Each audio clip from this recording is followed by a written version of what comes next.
তোমাদের যদি কোশ্চেন আসে চর্যাপুঁথির আবিষ্কার সম্পর্কে যা জানো লেখো, তখন তোমরা কি করবে?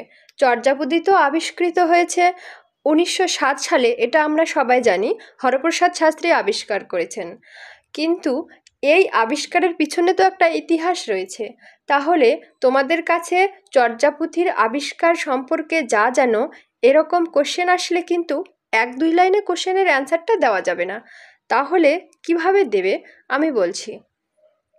দেখো, 1907 সালে হরপ্রসাদ শাস্ত্রী চর্যার পুঁথি আবিষ্কার করেন ঠিকই, কিন্তু তার আগে তিনি আরও 2 বার নেপালে গিয়েছিলেন, 1897 এবং 1898, অর্থাৎ মোট 3 বার তিনি পুঁথি সন্ধানে গিয়েছিলেন।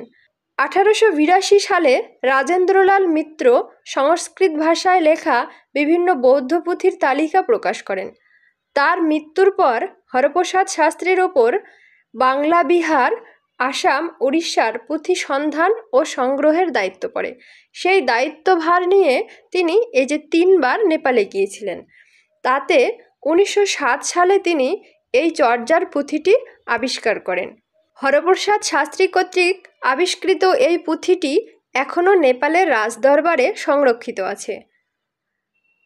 এই পুঁথিটি তিনি নিয়ে আসতে পারেননি, পুঁথিটির প্রতিলিপি এনেছেন, অর্থাৎ অরিজিনাল যে পুঁথিটি ছিল তার নকল তিনি এনেছেন।